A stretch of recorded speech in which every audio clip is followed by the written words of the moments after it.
Hi, it's Lee Giles from Easy Peasy Yellow and Homeschool here with another story. We're wrapping up Money Week. Not that this is the only time the Lord's provide money, but we have like our family stories that we share, and these are the stories I'm sharing with you. Um, I talked about when we got our income for the month.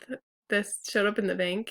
And I said how we didn't tell anyone our need and didn't ask anyone and stuff. I did want to say that one time, it wasn't then, one time in life and all these years, um, during that, it was actually during that year and a half when we didn't have any income. There was one time we asked the church where my husband was preaching at sometimes, if they could help us with the rent one time. So we did do that.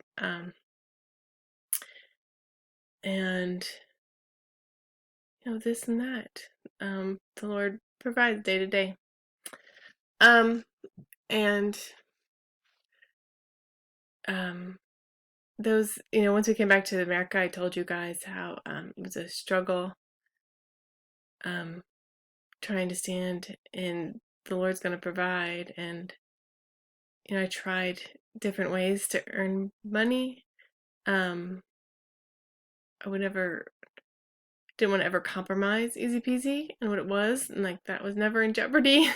But I mean, I did it in front of you guys, I did it with you guys. I tried those ads for Easy Peasy users. And even though I had people telling me how um, many, hits they were getting and how great it was, they still wouldn't renew for the next month, and it just never built to anything. It only lasted a couple months or something, maybe a few. I closed it down. Just wasn't going anywhere. And even with the My EP assignments, I um, was selling subscriptions at the very beginning before it was released to everybody. Um, I don't know if it was like a week or two, just for a little while. I tried that, and um, just and it wasn't really going anywhere, and I was just feeling bad. Like I didn't want to have two different, two classes of Easy Peasy users. Everyone was gonna get it. They were just gonna have it saved on their browser instead of having the account. And I um, just started feeling like I didn't want the site to be like that, and ended up just making it free. And if you want, you can make a donation, but you don't have to. And then donations boarded. So when I finally gave it up to the Lord, and during this time, my husband went back to school because he was going to get a job, and because we were trying to find ways to earn a living. And then, in the end, he ended up working for Easy Peasy. Just feel like this is where how the Lord's leading us to live. Not He doesn't want us having a job and earning our money. He wants us relying on Him.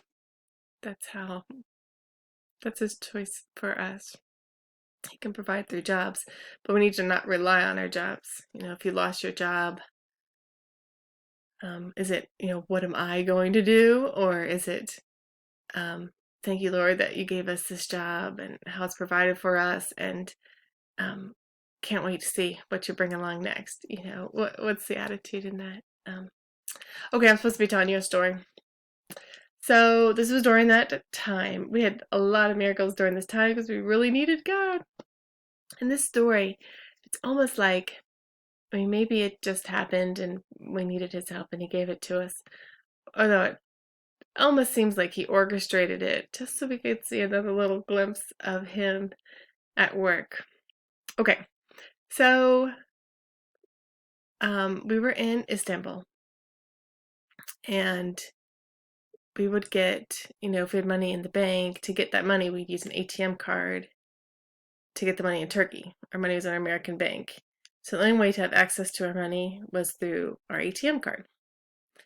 So one day my husband puts his ATM card in a ATM, just is like a box out on a street, not like in a bank.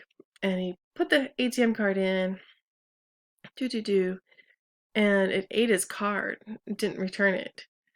Um, called the number on there, and they're like, "We can't do anything about that," and no one was gonna help him. And I didn't. That was our only ATM card. We only had one, and we had no access to money until we got another card. So called the bank in America. We need a card. Said fine, no problem. We'll overnight it to you. That was that.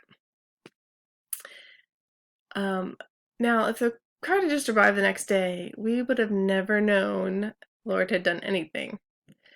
But just the way it was all came about, well, I'll tell you the rest of the story. So the next day, it doesn't arrive.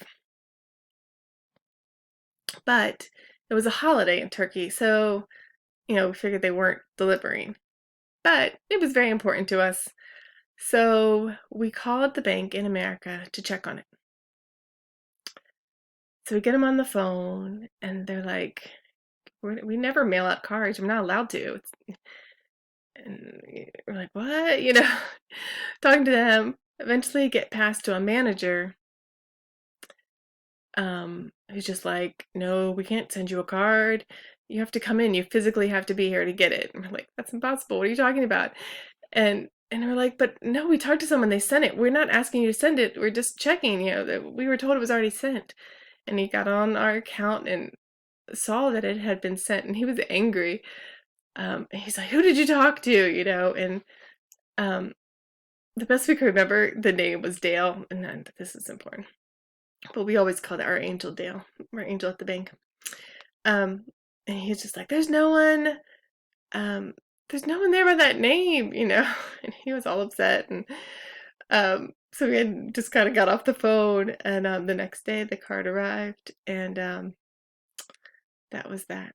So, if it hadn't just happened to be the day before a holiday, um, and we didn't call, we never would have known that the Lord just took care of things behind the scenes, and got us what we needed.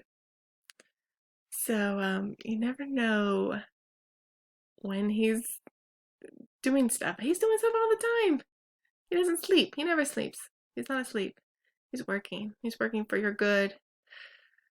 He's never going to stop loving you. So you don't have to worry about what He's up to. He's never going to stop loving you. And He loves with a perfect love, which, by the way, casts out all fear. All right, keep rejoicing and giving thanks, and I will be back on Monday with another story.